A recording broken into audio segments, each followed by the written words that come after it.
Bonjour tout le monde, bienvenue au podcast du SECO. Je suis accompagné aujourd'hui de Martin. Moi, c'est Jérémy. Et puis, on va parler avec Mathieu Arsenault, aussi connu sous le nom de Seulement, qui est un musicien électronique et artiste audiovisuel qui termine sa maîtrise, si je ne m'abuse.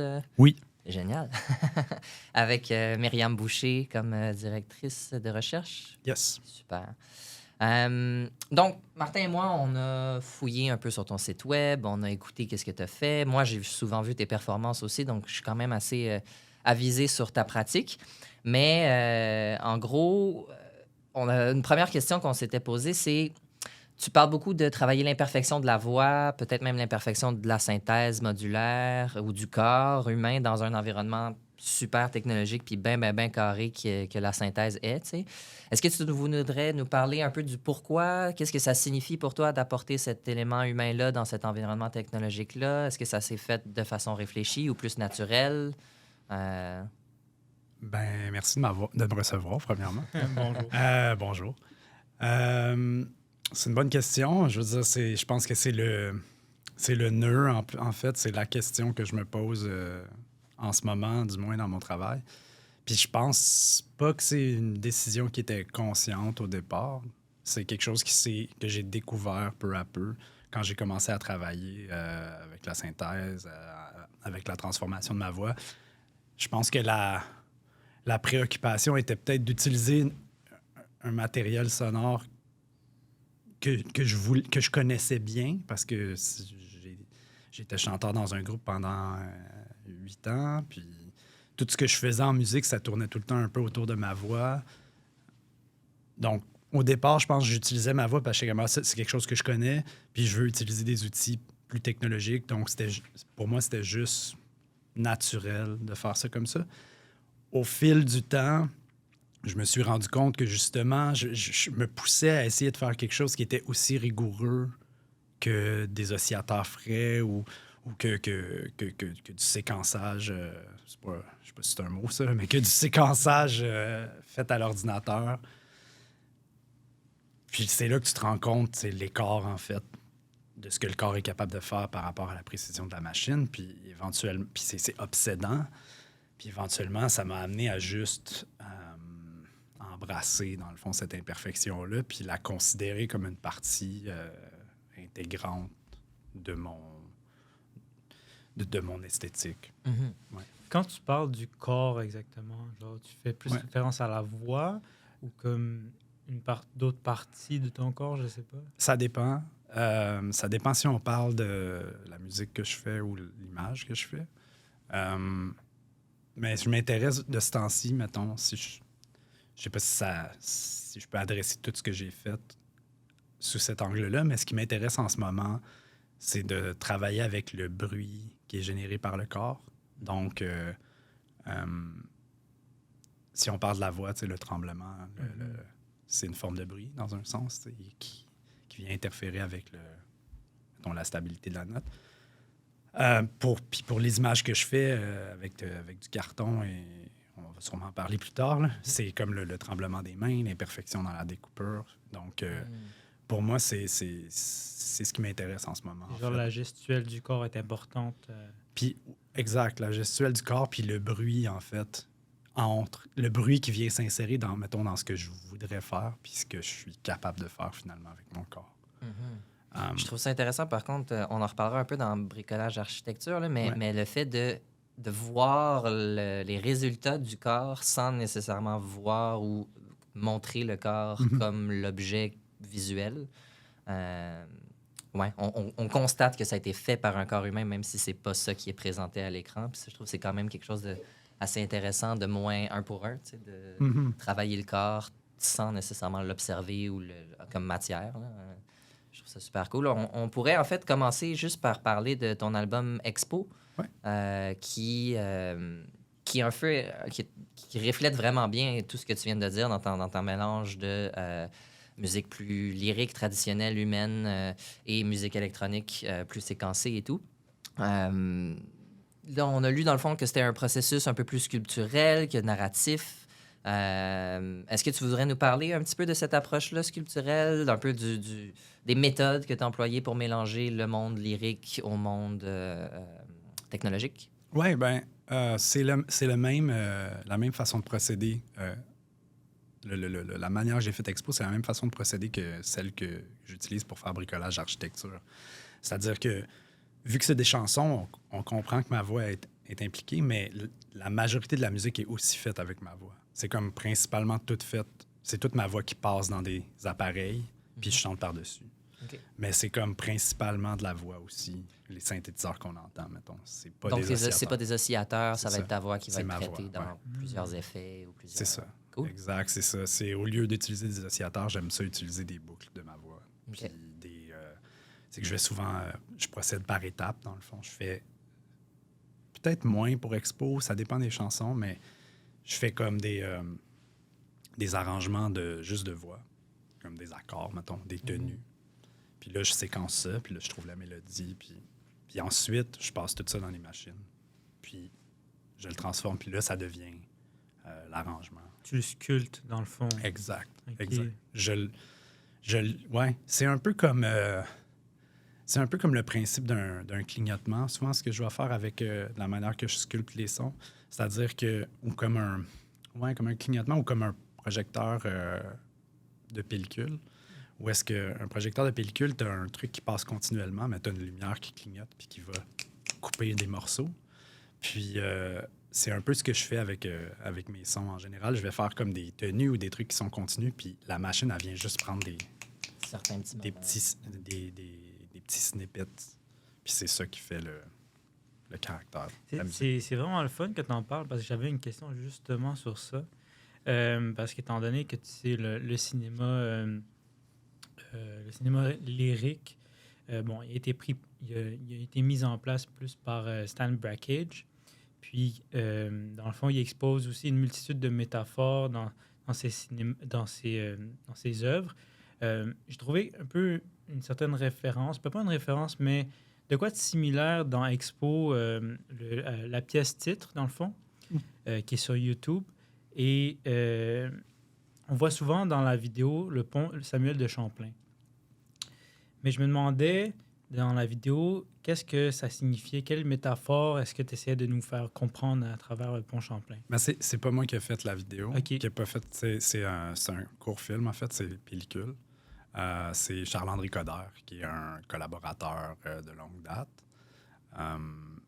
Donc, je peux pas répondre pour le pont, mais ce que je sais, c'est que c'est proche de chez lui, puis que Charles s'intéresse beaucoup à filmer son environnement rapproché, dans le fond. L'environnement, les lieux où il habite, son quotidien, pour faire ses films. Donc, c'est un peu comme il utilise cette matière-là. C'est vraiment une matière à être transformée. Donc, il va utiliser ces images-là, il va les transformer, puis ça va donner. Est-ce qu'il y a un lien direct avec la musique que tu embarques dessus? Pas l'aspect figuratif, mettons, pas comme le pont comme tel, non. Mais la manière que c'est de travailler, la manière qu'il fait clignoter, définitivement. Ça, c'est des affaires qu'on a parlé, puis c'est que j'utilise des matières sonores semblables, puis lui, il répond avec de l'image qui se comporte un peu de la même façon, ou du moins, il traite l'image comme je traite le son. Mais au-delà de ça, je peux pas m'aventurer sur la signification des des images. matériaux utilisés ou quoi que ce soit, tu as laissé carte blanche à ton collaborateur, mais c'est plus la manière dont c'est J'ai monté laissé dans le temps, carte blanche à 100 absolument tout. Oui, je veux dire, il a fait son truc, il me l'a montré, puis c'était ça. Approuvé. Ben, je veux dire, je me souviens plus, là, j'avais peut-être quelques notes, mais en gros, c'était pas... c'était un peu le pari que je tentais de relever avec les vidéos qui ont été faites pour mon album, c'est que je donnais carte blanche. Je travaille avec des artistes dont j'aime le travail, donc je préférais pas intervenir. Surtout si tu as dit que tu as travaillé à plusieurs reprises, tu dois connaître qu'est-ce qu'il fait, tu y fais confiance. Ouais. Puis aussi, je travaille avec, comme je dis, il travaille avec ses collaboratrices, puis ce collaborateur-là, sur les vidéos parce que j'aime leur travail. Donc, je me dis, si après, je viens leur dire comment faire leur travail... Ouais. Ça peut... À moins, si j'avais eu un flash vraiment précis, mais pour ça, je préférais les laisser faire. Ouais. Puis je suis super content de ce que ça a donné. Donc, Puis dans le fond, Ça ce a marché. travail-là a poursuivi avec Bricolage Architecture, qui est ton nouveau projet, là, Ouais. qui doit être en phase terminale de construction. Environ. Ouais, écoute, ça se construit toujours. Hein? C'est un peu ça la perfo. Là. C'est maniable Mhm. dans le temps. J'ai vu plusieurs versions de cette performance-là ou de ce travail-là. Dans le fond, Bricolage Architecture, c'est une performance audiovisuelle, la première dans laquelle tu fais tes visuels, si je ne m'amuse. Hein, tu as collaboré avec beaucoup d'artistes visuels comme Véro Marangère, Myriam Blot, Charles-André Coder. Mhm. Mais là, c'est la première fois que tu as choisi de faire tes visuels. Exact. Comment Ouais. ça s'est passé, ce processus-là? Est-ce qu'il y avait beaucoup d'apprentissage? Oui. Est-ce que c'est un univers avec lequel tu étais déjà beaucoup familier par les collaborations ou est-ce que tu as eu beaucoup de difficultés à implémenter ça dans ton processus de composition? Ben, mon rapport avec l'image, mettons, la sensibilité que j'ai avec le rapport entre le son et l'image, c'est quelque chose que je développe depuis des années, je pense. Mais de faire les images, là, c'était vraiment une première. Mm-hmm. Ça s'est fait un peu par étapes, dans le sens où quand j'ai commencé à faire des tests avec ce type d'animation-là, j'étais pas, je savais pas que j'allais faire une performance qui était entièrement... parce que, bref, je vais le dire. Là. La performance bricolage architecture, c'est pour animation image par image. Donc, toutes les images sont faites à la main. Elles sont faites de façon à ressembler à de l'image faite par ordinateur, que j'imite. En fait, j'imite des procédés informatiques, ou du moins une esthétique informatique avec les images que je fais, mais c'est tout du carton. C'est tout assemblé. C'est des photos de découpeurs de carton sur une table lumineuse. Puis c'est juste ça. Je déplace des petits morceaux avec mes mains. Tu prends une photo. Je prends une photo, déplace un peu, prends une autre photo, et ainsi de suite. Super vieille technique d'animation, vraiment low-tech, en fait. Puis, mais c'est ça, je l'assemble d'une façon où est-ce que ça va faire penser à des esthétiques comme soit de la vieille animation faite par ordinateur ou des trucs hyper minimales du début des années 2000. C'est comme beaucoup ce qui m'a influencé pour ça. Mais je me disais, de le faire en carton, ça donne... pour moi, ça donnait une genre de fenêtre vers quelque chose d'un peu plus humain, dans une esthétique qui était reconnue comme étant très autoréférentielle, mettons. Quand je parle de l'animation, comme des trucs audiovisuels du début des années 2000, je veux dire des trucs à la Raster Norton, du genre Ikeda, Alpha Noto, ce genre de performance-là. Puis, qui était hyper référentiel, tout le temps des trucs noirs et blancs, juste des lignes super minimales, clignotants aussi beaucoup. Donc, au départ, c'est un peu parti d'une genre de blague que je m'étais dit, je vais faire comme du Ikeda, mais en carton. T'sais. Ikeda qui est comme un truc super précis, pristine. Puis là, je me suis dit, dans les sons aussi, hein? Autant dans le visuel, mais dans les ça. sons aussi. C'est très mathématique, très clean. C'est très, très précis, chirurgical. Puis je me suis dit, ça me faisait rire quand même, cette idée-là de le faire en carton, comme en Arts and Craft, la version un peu bricolée, finalement. Puis, donc, je suis parti un peu sur ce concept-là. Puis là, en faisant, je me rendais compte que finalement, je réussissais à aller chercher des textures puis des trucs qui me faisaient pas du tout le même effet que les trucs de Ikeda. Puis c'est là que j'ai commencé à me poser la question, mais pourquoi le fait que c'est fait à la main, ça n'a pas le même effet sur moi? Pourquoi est-ce que je perçois une forme d'intimité, mettons, dans ce genre d'image-là? Puis c'est là que toute la réflexion sur l'imperfection, sur la trace du geste est comme embarquée, parce que je me rendais compte que de voir justement, les images que je fais, elles sont tout petites, là, elles font, je sais pas, là, c'est comme 10 cm par 10 cm peut-être, là, ou un peu plus gros, mais c'est pas beaucoup. Puis une fois que je les projette, elles deviennent super grosses. Donc tous les défauts, ils sont magnifiés, c'est énorme. Puis de voir ces genres de déchirures-là de super proches, pour moi, ça faisait comme... justement, c'est comme une empreinte du geste humain qui est derrière la création de ces images-là. Puis les voir, ça ouvre à une certaine intimité dans le processus de de création du truc. Mais puis aussi, ben, la musique, pour moi, c'est mon processus, ça me fait la même chose. Si t'entends, c'est pas évident nécessairement que tout est fait avec la voix, mais quand t'entends les inflexions, les imperfections dans la voix, il y a quand même... C'est justement chacun des sons, chacune des images, et quand même, il y a cette empreinte-là qui est tracée sur tout le matériel. Il y a un côté naturel genre, qui ressort, tu sais, non? Ouais, je sais pas si c'est naturel, mais il y a du moins... Ouais, il y a un côté, je pense, humain, là, carrément, corporel. Là. Souvent, on parle d'un côté organique. Mais aujourd'hui, organique, qu'est-ce que ça veut dire? Hein, mais, c'est très galvaudé comme terme. C'est ça. Mais c'est pour ça que je voulais employer le terme naturel. Ouais. Mais avec la voix, c'est du matériau vraiment très concret, du même style que le carton que tu utilises. Donc, il y a comme un certain lien, j'imagine, entre les deux. Oui, ben c'est ça, c'est vraiment l'aspect corporel.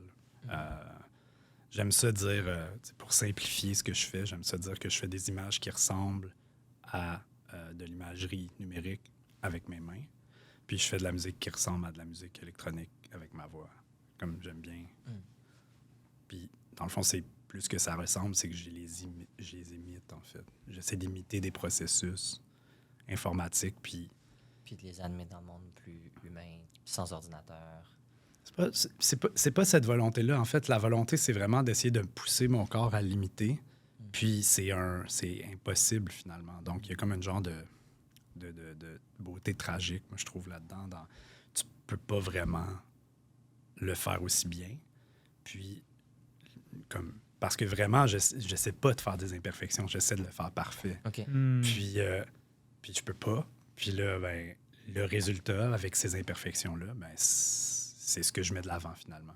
Puis c'est des choses qu'il faut que je me rappelle, mettons, quand je travaille sur mon truc, quand c'est frustrant parce que c'est pas parfait. Puis là, je me dis, c'est tout croche. Puis là, il faut comme que je me rappelle, non, mais c'est correct, c'est ça le but du truc.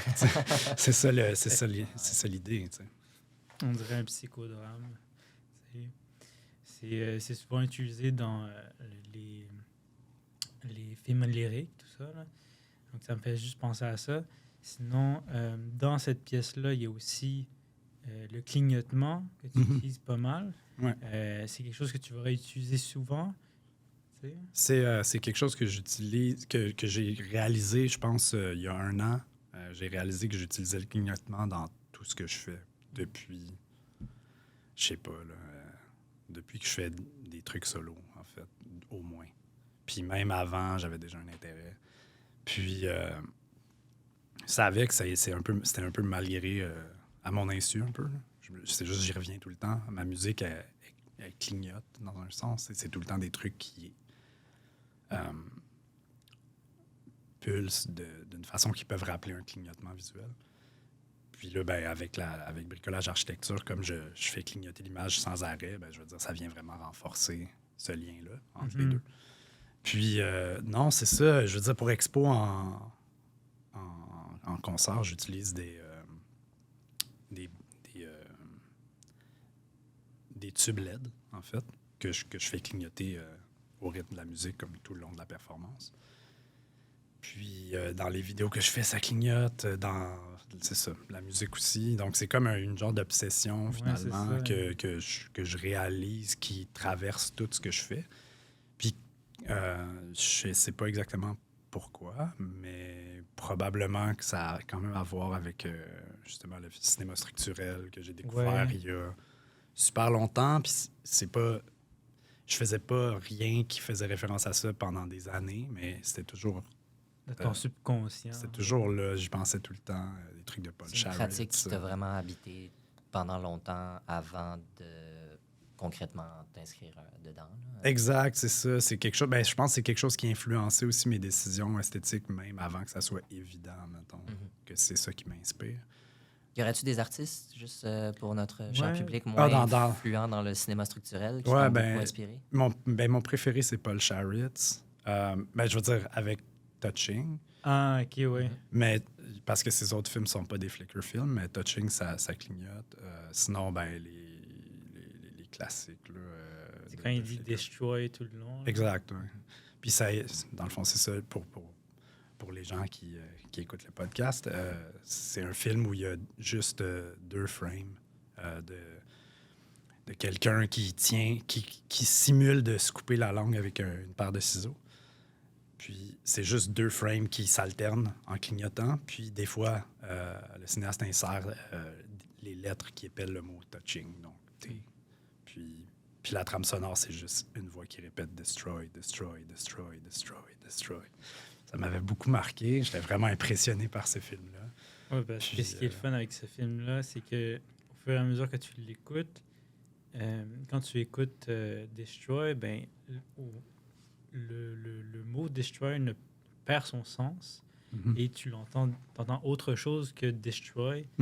Des hallucinations auditives créées par la répétition, beaucoup. C'est ça. Ouais. Donc, Même chose avec le flicker aussi. Hein? Exact. On se met à halluciner beaucoup de choses quand on est présenté devant du flicker. Exact. Ouais. Ben, c'est parce que ça vient tester, mais c'est ça. Ben, c'est intéressant qu'on parle de ça, en fait, parce que de la perception du flicker, parce que ça aussi, c'est comme un aspect de bricolage architecture qui est pour moi vraiment corporel, finalement. Je dis souvent que cette performance-là ou le travail que je fais avec bricolage architecture en général, ça vient tester la limite du corps dans la façon que je le fais, dans le sens où je pousse mon corps à imiter la machine, je le pousse à essayer d'émuler une précision qu'il ne peut pas. Donc, je teste sa limite. Mais après, c'est un show qui teste aussi la limite qui teste la limite corporelle dans ce qu'il est capable de faire, mais qui est aussi dans ce qu'il est capable de percevoir. Donc, pour les gens qui assistent à la performance, ben, ça les ramène constamment au corps parce que je suis en train tout le temps de leur montrer des trucs qui sont à la limite de ce qu'ils sont capables de voir. Ça stimule à un tel point que ça frappe leur imaginaire, dans le fond. Ben, je pense que c'est plus que ça, dans le sens où c'est vraiment un truc sensoriel. C'est dans l'œil même avant d'être dans le cerveau. C'est une forme de... S'il n'est pas capable de suivre, il va comme créer de l'information. Ou en tout cas, il va comme créer C'est la de même chose dans le l'information. son. Hein? Tu mets un wall de noise, Ouais. tu vas finir par entendre des affaires parce que le Exact. cerveau, il doit combler cette C'est espèce ça. d'absence-là ou juste de présence-là aussi, comme trop forte puis trop rapide pour que tu catches quelque chose.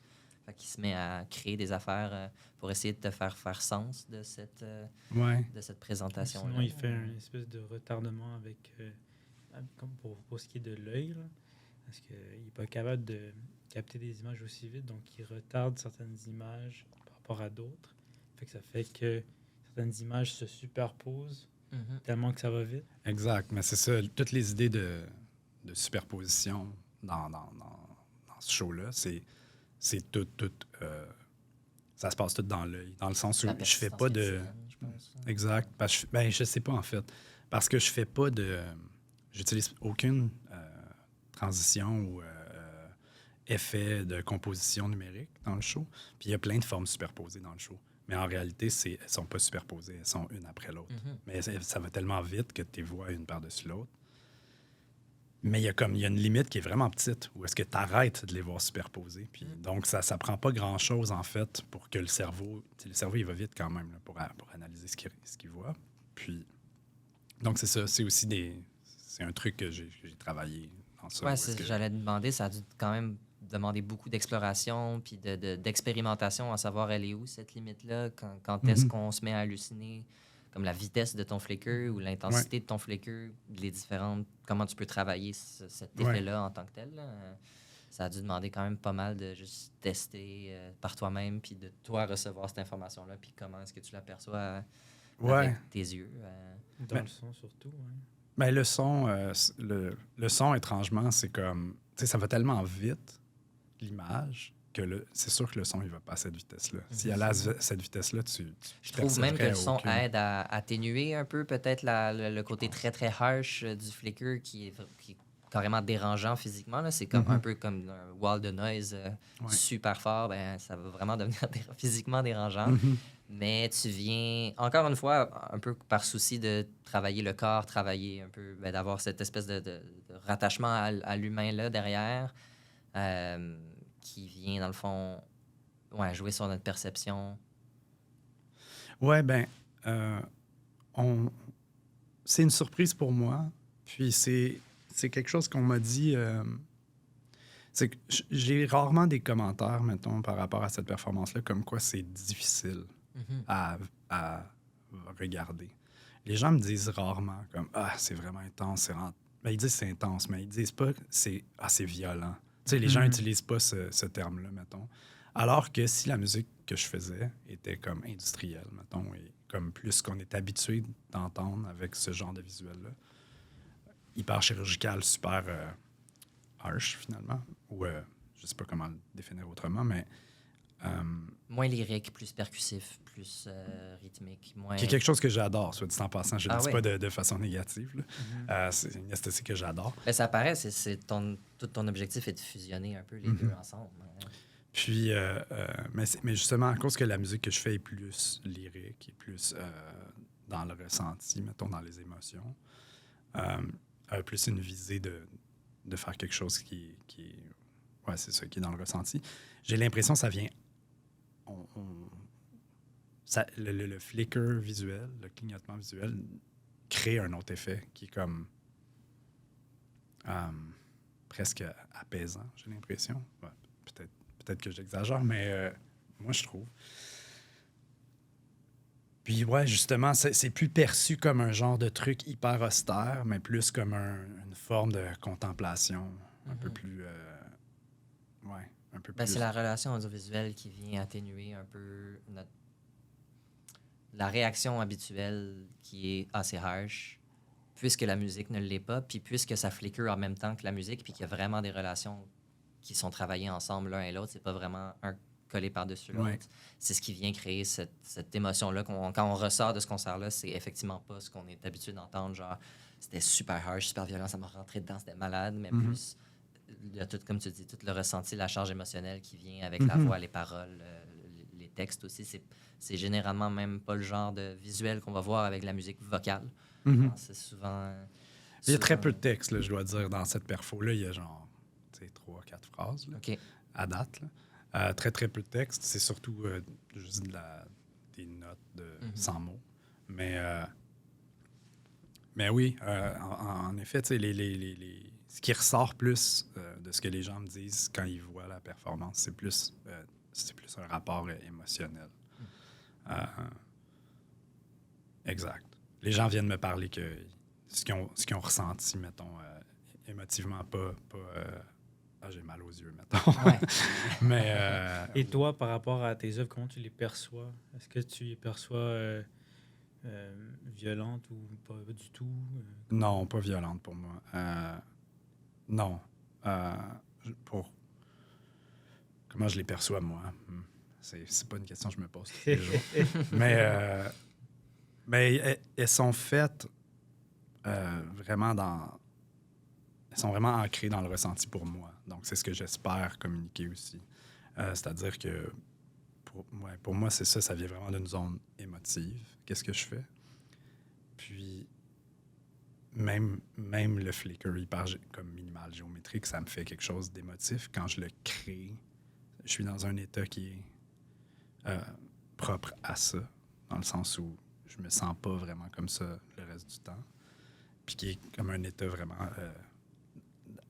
comme d'apaisement, très concentré sur une petite matière. Puis, ouais. Puis c'est très intime pour moi, en fait, faire ça, autant la musique que l'image. Puis c'est pour ça qu'à un moment, je me disais, mais la musique que je fais est comme pas, c'est pas doux non plus, mettons. Mais puis je me disais, j'aimerais ça quand même qu'il y ait que cette forme d'intimité-là, elle transparaisse un peu dans le show quand même. Puis je pense qu'à certains moments, finalement, ça le fait. Tu penses avoir réussi? Je pense que ça le fait à certains moments plus contemplatifs, mettons.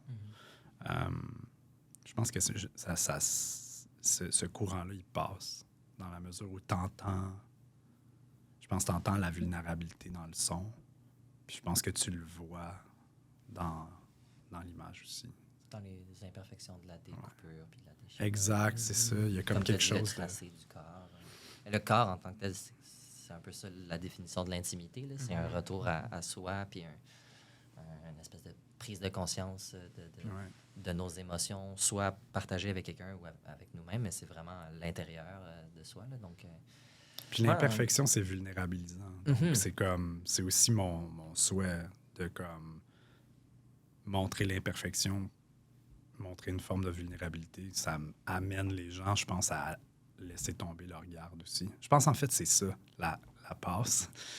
Que je pense que la musique amène les gens à laisser tomber leur garde un peu. Puis le flicker, il rentre vraiment, mais ils se rendent pas compte à quel point c'est intense, je pense. parce qu'ils ont laissé leur garde plus basse, tandis que dans un environnement tout aussi harsh, sonore, Ouais. tu es sur les gardes assez hautes. Exact. Tout de suite, un petit peu plus de sentiment de danger, donc le flicker est perçu d'une autre manière. Exact. Ouais. C'est ça. Je pense que ce que je propose n'a pas une aura dangereuse. Non. Pas au même niveau que Touching, par exemple. Touching, c'est hyper austère. Mais je pense que c'est moins intense que ce que je fais visuellement. C'est moins intense. Mais c'est tellement austère que oui, je pense que c'est plus difficile de ne pas être sur ses gardes. Mais en tout cas, ça dépend des gens. Là. Je devrais pas dire ça. Moi, personnellement, c'est pas l'expérience que j'en ai eue. Je suis pas sur mes gardes quand je vois ce genre d'œuvre d'art-là, ou même des trucs hyper violents qu'on parlait tantôt. Moi, c'est quelque chose que je trouve euphorisant. Donc, j'ai pas peur de ces choses-là, mais je suis conscient qu'on n'a pas tous les mêmes thresholds, puis que le mien est très élevé, je pense. Pour ça que je suis capable de faire ce que je fais pendant des heures sans avoir mal ou être étourdi, ou je sais pas trop. Ouais, ou du brain fog, ou que Ouais, peu importe. c'est La réception physique ou émotionnelle est moins. Elle t'affecte peut-être un peu moins parce que ton threshold, t'en as vu beaucoup. Puis je pense- T'apprécies beaucoup ce genre de pratique-là aussi. Puis je trouve ça beau. Ouais. Fait que c'est comme... Ça me donne des endorphines, je pense, faire ça. Je trouve ça stimulant puis beau. Donc, c'est comme... Est-ce que tu vas continuer à faire du visuel pour les prochains projets ou est-ce que tu penses plus retourner dans de la collaboration avec des artistes visuels? Clairement, je n'ai pas de doute que l'aspect visuel va continuer à te suivre. Mais est-ce que tu veux t'embarquer un petit peu plus dans la production visuelle? Ouais, je dois dire que c'est difficile pour moi de parler de après parce que, en fait, Bricolage Architecture, j'ai présenté une première version achevée, mettons, mais c'est pas achevé, mais une première version à Mutex cet été. Puis maintenant, mon but, c'est de l'allonger. Donc, j'ai pas fini Bricolage Architecture. Puis ça va aussi devenir un album, en fait. Donc là, je suis en train d'écrire plus de musique pour faire plus de visuels. Puis je vise une performance plus entre 30 et 40 minutes dans sa version finale, quand ça va être un album, que je vais jouer probablement tout l'album en show.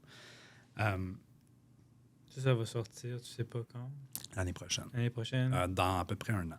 Dans à peu près un an. Ouais. T'as pas de date précise? Non, je sais pas la date encore, mais je pense que ça va être en novembre. Mais en tout cas, c'est ce que je vise. Mais je veux dire, c'est dur à... C'est d'après l'échéancier, ça serait ça. Mais... Est-ce qu'il va sortir sur Motland Ouais. encore une fois? Cool. Ouais, exact. Donc, c'est un rendez-vous pour novembre, pour 2025. 2025, c'est ça? Exact. Ça va être nommé Bricolage, c'est ça? Bricolage architecture. Ouais, Architecture? je vais garder le même titre. C'est rien de tout ça est annoncé, mais bon, je vous le dis pareil. Puis, mais on s'en doute. Là. Mais, ouais, exact, c'est ça. Puis, donc là, je suis en train de poursuivre ça. Pour répondre plus à ta question, reste que, oui, ça continue de m'intéresser l'image, mais pas juste l'image, c'est la scéno. C'est quelque chose qui m'intéresse vraiment beaucoup. Je me rends compte de plus en plus. Puis, donc oui, je pense que je vais continuer à faire de l'image. Je me suis rendu compte aussi, en faisant ce projet-là, que ça répondait vraiment à un besoin que j'avais depuis longtemps, qui est de faire quelque chose qui touche aux arts visuels, en fait. Qui est comme un milieu que j'affectionne beaucoup, mais dont je faisais pas partie, parce que je faisais strictement de la musique pendant, je sais pas, 15 ans. Puis là, depuis quelques années, je travaille un peu plus avec les arts de la scène, puis là, maintenant, je fais ce truc-là qui a de l'image, en fait, puis que je fais de l'image, c'est carrément plastique, là, avec de la matière. Puis ça me fait réaliser que, dans le fond, je pense, j'ai toujours voulu faire ça. Puis, donc, pour moi, c'est le début. Je pense que je vais juste faire plus d'images et d'art visuel pour l'avenir, j'espère. Moi aussi, j'espère. Ton premier contact avec la musique s'est fait quand? Ah, ça fait pas. Parce que là, tu dis que J'étais ça fait enfant. 15 Je veux dire, mon ans. père est musicien. Ok. J'ai entendu de la musique toute ma vie. Mon père est musicien amateur, mais il est musicien. Puis, ouais, je veux dire, il chante puis il joue de la guitare depuis que j'étais un bébé. Là. Puis il fait jouer de la musique chez moi. Puis, Il fait que t'as baigné là-dedans. oui. Ben, c'est comme. Je pense que je suis très sensible à la musique à cause de ça. Ça a été long avant que je me mette à en faire, honnêtement. OK. Comme j'ai commencé à en faire à l'adolescence, j'en faisais pas quand j'étais enfant. Je faisais du dessin. Puis j'étais pas particulièrement bon, mais j'aimais ça faire ça. T'es comme rendu au secondaire ou plus genre cégep? Ouais, secondaire, en fait, c'était vraiment juste on se part un band, on a besoin de comme tel musicien, tu veux-tu apprendre à jouer cet instrument-là? Puis ouais. J'ai Ça a appris été à quel jouer instrument? la bass. La bass. OK. La bass. Puis j'ai dit, ouais, je veux jouer dans un band. J'ai appris à jouer de la bass. Puis. And the rest is history. Exact. Plus tard, je suis devenu chanteur. Puis c'est ça. Mais, exact. Est-ce que tu penses peut-être.